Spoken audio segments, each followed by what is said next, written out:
Et hello tout le monde, on se retrouve du coup pour l'épisode 4 si je ne dis pas de bêtises. Continuons. Et des petites pubs pour d'autres jeux. Hayato saute devant moi. Il bloque Ebiona. Ah oui, c'est vrai qu'on était en plein combat avec Mademoiselle. Maudit sois-tu. Elle ne sait pas quand s'arrêter. Oh Biona, tu as perdu. Maintenant tu as l'air pathétique. Ses yeux serpentins nous fixent tour à tour. Elle cherche une ouverture. Je me demande ce que penserait Yukio s'il te voyait maintenant. Et Biona se fige. Yukio aime beaucoup cette humaine. Ce serait vraiment une honte si Yukio le découvrait cela. Hayato sourit. Peut-être qu'il ne te parlera plus jamais. Toi? Quoi? Le serpent a pris ta langue? Il s'avance vers Ebiona. Elle s'éloigne de lui. Si j'étais toi, je me tirerais d'ici. Je vais remettre le son là, j'ai l'impression que je parle un peu fort. Ebiona nous regarde. Elle semble réfléchir pendant un instant. Ainsi soit-il. Elle se glisse au bout de la ruelle. Nous nous reverrons un de ces jours. Souvenez-vous de ce parole. C'est dur à faire. Hein. Elle disparaît de notre vue. Ouf. C'est une emmerdeuse. Hayato s'assoit brutalement sur le sol. Là, est-ce que ça va? Je me penche sur Hayato. C'était un combat difficile, mais il n'a aucune blessure. Quoi? Tu crois que je serais blessée par des gens comme elle? Aucune chance. On dirait qu'il va très bien. Et je lui dois un peu de gratitude. Merci de m'avoir sauvée. J'aurais eu des ennuis si tu n'étais pas venu. Peu importe. Ces mots acerbes s'effacent. Il inspire lentement. Et, au fait, il a l'air en conflit. J'attends qu'il parle. Je crois que je t'en dois... Ah, je crois que je t'en dois une. C'est vrai qu'on l'avait sauvé. On avait eu assez de points pour le sauver. Il pousse un soupir. Tu me devais quelque chose? Hayato grince des dents. Il serre le poing et regarde de loin.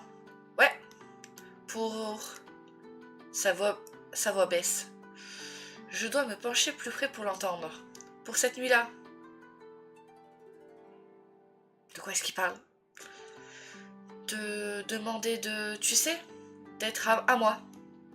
Il parle du moment où lui et Yukio se sont proposés. Ses prochains mots sont confus. Vraiment désolé. Est-ce qu'il s'excuse auprès de moi?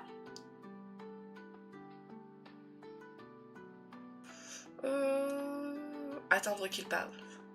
Il a vraiment du mal là. Hayato, on n'est pas le genre de personne à s'excuser facilement. J'attends tranquillement. Il semble être frustré par mon silence. Après quelques instants de tension, il me regarde. Je n'ai pas réfléchi. Et je t'ai blessé et... Bon sang. Il tire ses cheveux et grogne. Il n'a vraiment pas l'habitude de s'excuser, lui, hein? Eh bien, Hayato, j'étais vraiment bouleversée ce soir-là. Hayato s'énerve. J'étais dans une mauvaise situation. Et tu as ravivé des souvenirs malheureux. Pourquoi elle dit ça? Une mauvaise situation. Hayato regarde dans la ruelle. Il réfléchit pendant un moment. Je vois un mélange d'émotions sur son visage. Finalement, il soupire. C'est sacrément dur. Mais je sais, c'est vraiment merdique d'être un humain. Quoi? Que sais-tu sur le fait d'être un humain? Une partie de moi pense que c'est une mauvaise blague. Mais il a l'air très sérieux. Hayato regarde à nouveau dans la ruelle. À part nous deux, elle est vide. Eh bien, je suis... Sa voix se réduit à un murmure. Je suis un agneau. Un agneau? Je sais pas ce qu'ils entendent, mais j'ai pas le même sens de agneau. Enfin, je suis un agneau. Un agneau? Je me souviens des paroles de Yukio. Un demi-yokai, c'est ça? Hayato fait une pause puis grogne. Un demi-yokai. Mais 2 fois plus puissant. Donc tu es à moitié yokai? moitié humain. Tu te moques de moi. Toutes ces absurdités sur la faiblesse humaine, et tu es à moitié humain? Chut! Tu veux me faire tuer? Oups! Je chuchote maintenant. Désolé, Ayato. Mais je me souviens de notre première rencontre. Ce jour-là au sanctuaire, tu n'avais pas de cornes. Tu ressemblais à un humain, normal. Ayato fronce les sourcils. Dans le monde des humains, je n'ai pas le choix. Ce serait chiant d'être pris, mais ne le dis à personne. Les Oni-normaux ne peuvent pas se débarrasser de leurs cornes. Alors dans le monde humain, tu caches que tu es un yokai. Et dans le monde yokai, je cache que je suis un être humain. Il serre les poings. Comme tu l'as déjà clairement vu, les humains ne sont pas très populaires par ici. Un jour, j'arrangerai ça. Ces prochains mots sont dits avec quiétude. Et puis, aucun innocent n'aura à souffrir. Si un Nyunyo dirige les yokai, les choses pourraient changer. Mais les autres ne sont pas d'accord. Ce salaud d'Onimaru ne veut que répandre la haine. C'est ton rival? Ayato s'appuie contre le mur. Il fronce les sourcils. Je déteste être comparé à ce salaud. Il n'est rien sans sa foutue famille. Ayato semble être perdu dans ses pensées. Il fronce les sourcils. Il y a quelque chose qu'il ne me dit pas. Mais il s'est déjà tellement ouvert. Je n'insiste pas sur ce point. Ayato se penche soudainement en avant. Ses yeux sont intenses. Je viens de te parler avec mes tripes. Il me fixe intensément dans les yeux. Tu ne peux en parler à personne, compris? Ses yeux supplient. C'est clairement très important pour Ayato. Je te promets que ton secret est bien gardé. Je ne le dirai à personne. Ayato m'observe pendant un moment de tension. Ses yeux dorés regardent dans les miens. Je pense qu'il est en train de décider s'il me fait confiance ou non. Finalement, Ayato soupire. Je pense qu'il a besoin d'être plus convaincant. Ça sort avec Ayato et c'est tranquille. Bon, j'en ai 50, on va en utiliser. Si jamais il faut alors gagner entre deux, j'irai. Le sol est un peu sale, mais je me soucie davantage de Ayato en ce moment. Je me mets par terre à côté d'Ayato. Il ouvre un œil et lève un sourcil. Oh? Je te dis des secrets et tu penses qu'on est potes maintenant? Oui. Ayato lève les yeux au ciel. Il y a un soupçon de sourire sur ses lèvres. Je suis assez proche pour voir clairement ses yeux. Je suppose que ce n'était pas des lentilles de contact, de cosplay. Ses yeux sont comme un feu d'or. Ayato agit de manière très grossière, mais il n'est pas si mauvais. Tu vas me fixer toute la nuit? Ah, je suis démasquée. Je sens un rougissement sur mes joues. Tu aimerais bien? Oui, c'est ça. Il a l'air vraiment détendu en ce moment. Il est généralement si agressif. Ayato s'appuie contre le mur et soupire. Tu sais, il fait une pause. Tu n'es pas si mal que ça. Ses prochains mots sont un murmure. Merci. Cela a dû être difficile pour lui. Ne t'inquiète pas, Ayato. Je ne trahirai jamais ta confiance. Ayato s'impatiente. Il y a un soupçon de sourire sur son visage. Puis il se gratte les cheveux et c'est parti. Le soleil est sur le point de se coucher. Partons d'ici. Il pousse contre le mur et se lève. Il se retourne vers moi, mais je suis déjà debout à ses côtés. Ça pourrait être amusant de taquiner un peu Ayato. Allez, Ayato, on fait la course. Ayato me regarde pendant un moment. As-tu perdu la tête? C'est une blague de penser que tu pourrais me défier. Il fronce les sourcils et croise les bras. Qui sait? Un agneau est peut-être plus fort que tous les yokai, mais peut-être que les humains sont plus forts que les agneaux? Comme la pierre, la feuille et les ciseaux. Ayato, l'air confus. Qu'est-ce que tu racontes? Comment des pierres et du papier et quoi? Est-ce que ton petit cerveau humain s'est embrouillé? Ayato me regarde comme si c'était moi qui avais des cornes. Est-ce que c'est un quiproquo culturel? C'est un jeu, Ayato. Les enfants yokai ne jouent-ils pas à pierre-feuille-ciseaux? Les jeux humains semblent stupides. Mais les enfants Oni jouent bien avec des pierres. Et des bâtons et du feu, des couteaux et... D'accord. Il a l'air d'avoir eu une enfance terrifiante. Mais j'essaye de me représenter Hayato comme un petit garçon Oni.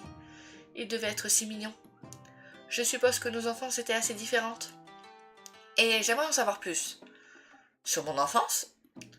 Son visage devient soudainement très sombre. Oh, ce n'est peut-être... ce n'est peut-être pas un bon sujet pour l'instant. Oui, sur toi et surtout... surtout yokai. Surtout yokai. Sur la façon dont ils vivent leur vie. Pour que, peut-être un jour, les humains et les yokai puissent vivre ensemble. Nous arrivons au bout de la ruelle. L'expression d'Ayato est mitigée. Sa voix est très calme. Peut-être que tu n'es pas aussi belle que tu en as l'air. Il fait quelques pas en arrière. Je dois partir, mais... Il me montre du doigt. Arrête de te mettre dans le pétrin. Je suis trop occupée pour te sauver tout le temps. Apprends à sauver tes propres fesses. Peut-être que je le ferai. Il s'est ouvert à moi en un instant. Mais je suppose qu'il est de nouveau grossier. Hayato se dirige vers la rue. Je suppose que je vais lentement revenir à l'auberge. Devant moi, un yokai transporte de nombreuses boîtes. L'une d'entre elles tombe du haut de la pile. Je la ramasse. Et voilà! Je la remets soigneusement sur la pile dans ses bras. Il me remercie et reprend son chemin dans la rue. Je le regarde passer devant une grande foule. Qu'est-ce que c'est? Un événement? Je me déplace dans la foule. Quelqu'un parle. Les yokai autour de moi grognent. Pour qui il se prend? Chut, écoutons-le. Je me tiens sur la pointe des pieds. Au milieu de la foule se tient une figure familière. J'aurais dû reconnaître cette voix agaçante. Onimaru a les mains tendues, il parle aux yokai. Mes amis, je suis ici devant vous aujourd'hui pour vous inciter à réfléchir à votre nouveau chef. Tu ne sais rien, Dayato. Nous nous moquons de ton argent, rentre chez toi. Ah, mais ce n'est pas à propos de la compétition. Nous avons un problème bien plus important sur les bras. Ces humains vicieux. J'entends quelques grognements dans la foule. Les humains consomment toutes les ressources. Mais que donne-t-il en retour? Rien. Les yokai à côté de moi hochent la tête. Les humains vous mettrez en pièces. Ils vous détestent.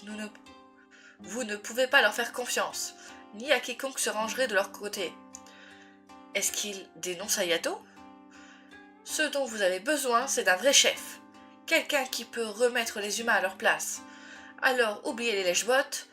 Notre monde a besoin d'un changement, d'un grand changement. Et qui mieux que moi peut le conduire? Vous connaissez tous ma famille.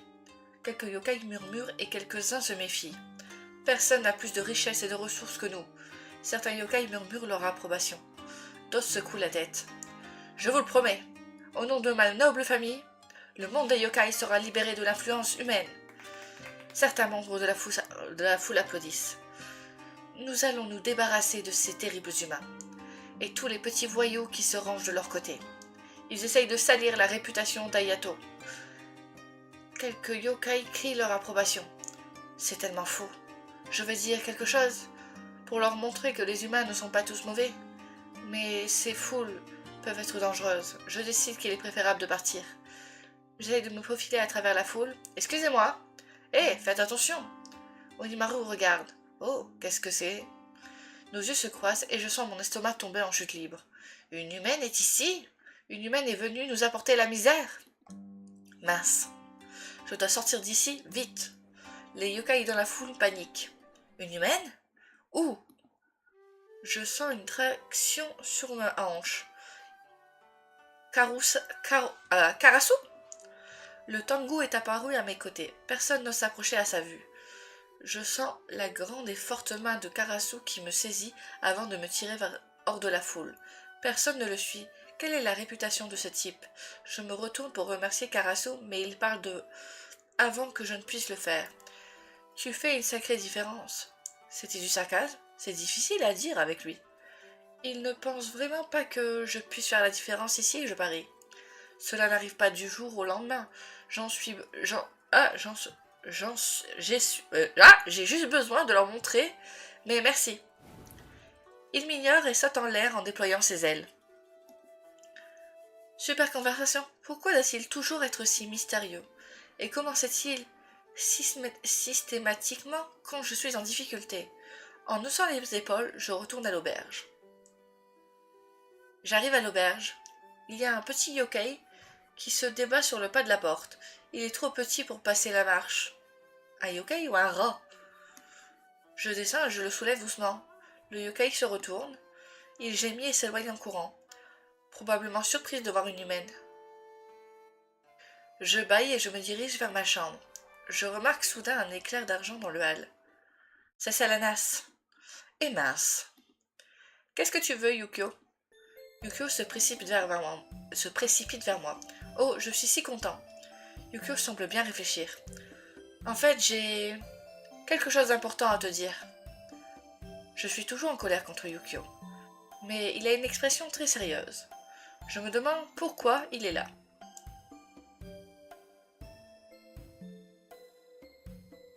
Je sais pas laquelle est la moins méchante. Tu es juste là pour flirter avec moi? Yukio fait une pause. C'est sérieux? Je le regarde lentement.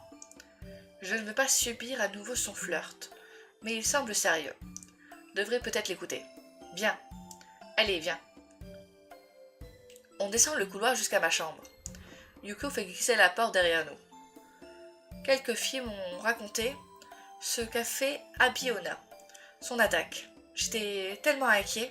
Inquiet à propos de moi? Ouais, c'est ça. Il traîne toutes les filles de la même façon. Il traite toutes les filles de la même façon. Et il est retourné vers elle en courant. Tu essayes juste de me flatter à nouveau, comme tu le fais avec toutes les filles. Je ne veux pas entendre ça. Yukio prend une grande inspiration. Je sais que tu es en colère contre moi. Au début, je n'ai pas compris pourquoi. Mais après que tu aies été attaqué, je me suis dit, est-ce que c'est arrivé à cause de moi? As-tu été mise en danger à cause de mes actions? Peut-être qu'il a vraiment réfléchi à tout ça. Pour une fois. Je pensais que peut-être ce que tu as dit à propos de moi, traitant toutes les filles de la même façon, peut-être était-ce la raison pour laquelle tu étais en danger. Je n'aurais jamais pensé qu'en te traitant différemment, je te mettrais en danger. Et j'ai passé un savon à Abiona. Parce que je ne veux plus jamais qu'une telle chose se reproduise. Je suis surprise qu'un playboy comme Yukio puisse réprimander une fille. Peut-être qu'il est vraiment en train d'apprendre une leçon. Mais je n'en suis pas encore si sûre. Pourquoi se donner la peine, Yukio? Tu as tout un fan club. Tu peux jouer avec elle quand tu veux. Alors pourquoi ne pas me laisser tranquille? Il est évident que je n'ai pas envie de faire partie de ton fan club. De plus, il ne s'agit pas seulement de me faire attaquer. Je ne peux pas m'empêcher d'élever la voix. Je viens tout juste de me remettre d'un cœur brisé par un playboy. Je ne veux pas refaire ça. Je suis fatiguée d'être une fille comme les autres. Je suis fatiguée d'être traitée comme une chose. Eh bien, j'arrive plus à lire, c'est fini. Tu m'as amené ici juste pour jouer avec moi? M'as-tu amené dans ton monde simplement pour avoir un nouveau jouet? J'étouffe mes larmes. Je suis fatiguée que les gens prétendent se soucier de moi alors que ce n'est pas le cas. Yukio se mord la lèvre. Il a l'air aussi misérable que moi. Sasananas, je suis vraiment désolée. Ce n'est pas la peine, Yukio me serre dans ses bras. Ses bras s'enroulent autour de moi et mes yeux s'élargissent. Je suis vraiment désolée de t'avoir fait ressentir cela. Je suis désolée de t'avoir mise en danger. Et je suis désolée de t'avoir traîné dans ce monde. Je suis vraiment bouleversée maintenant. Mais c'est tellement agréable. Si je le fais, j'ai plus de points. Donc j'espère qu'on a plus d'interaction parce qu'il faudra que j'aille chercher des points. Allez, on va être sympa. Le serrer dans les bras. Lentement, j'enroule mes bras autour de son dos. Peut-être, pour un instant, je serre les bras autour de Yukio. Ils sont si bons comme le pain d'hiver. J'enfouis mon visage dans l'épaule de Yukio. Mon cœur et mon esprit sont en ébullition. Submergé par l'émotion, je ne peux pas formuler de mots. Je vais y arriver. Yukio me serre plus fort. J'ai besoin de ça. Malgré ma colère, je tombe plus profondément dans son entrainte. Oh, Sasalanas, je peux voir que je t'ai vraiment blessé. Je t'ai fait te sentir minable. Je n'aurais pas dû. Je ne comprends pas vraiment les humains. J'ai essayé de te traiter comme les filles yokai. Elles adorent quand je les complimente. Les surnoms les ravissent. Elles sourient quand je les appelle princesses. Je voulais te faire sourire aussi. Alors je t'ai fait les choses qu'elles aiment toutes, toujours. Tu as essayé de me rendre heureuse en me traitant comme tout le monde? C'est ça, Lana, s'il te plaît. Il serre son corps contre le mien, je peux sentir son souffle frais contre mon oreille. Il peut dire que je suis en conflit? Yuko tremble un peu. Pourquoi est-il si important pour lui que je comprenne? Peut-être que son cœur était au bon endroit, mais je ne pense pas qu'il comprenne vraiment les femmes. Je peux voir maintenant que j'avais tort. Mes actions t'ont mise en danger et je ne me pardonnerai jamais s'il t'arrivait quelque chose. Ses mains glissent le long de mon dos avant de me saisir à nouveau. Ses doux cheveux frôlent ma peau. Même si le corps de Yukio est frais, en ce moment contre lui j'ai chaud. Tu as toujours été si important pour moi. Toujours? Je me souviens de notre première rencontre dans les ruelles de Kyoto. C'était un moment fou, mais je me souviens... Yukio connaissait déjà mon nom. C'est vrai qu'il connaissait notre nom. Est-il possible que Yukio me connaisse depuis longtemps? Ou agit-il ainsi avec tout le monde? Je le serre plus fort. Le tissu coûteux de son kimono est frais à mon toucher. Son doux parfum rend mes pensées floues. Pourquoi? Pourquoi est-il comme ça avec moi? Ça me fait mal au cœur de penser que c'est un mensonge. C'est douloureux de penser qu'il fait ça pour toutes les filles. Yukio, je veux te croire, mais c'est difficile. Est-ce que tu traites toutes les filles comme ça? Est-ce que tu les enlaces toutes aussi? Il semble vraiment plus sincère cette fois-ci, mais je peux sentir les larmes remonter. Il y a trop d'émotions dans mon cœur. Je sens clairement où il a été brisé récemment. Je ne veux plus être blessée. Je commence à repousser Yuko à essayer de m'éloigner. Je ne veux pas tomber amoureuse d'un autre playboy. Yukio me serre plus fort. Pendant un instant, il me serre de près. Puis lentement, il relâche ses bras. Je peux dire qu'il ne veut pas me lâcher. Non, je ne fais pas ça pour toutes les autres filles. Mon visage se souvient de ces paroles. Je n'ai jamais étreint aucune d'entre elles. Il semble lutter avec ses pensées. Il me regarde. Ses yeux argentés brillent d'émotion. Pourquoi devrais-je croire cela? Parce que... Pour les Yuki Onna et les Yuki Otoko, l'amour n'existe pas.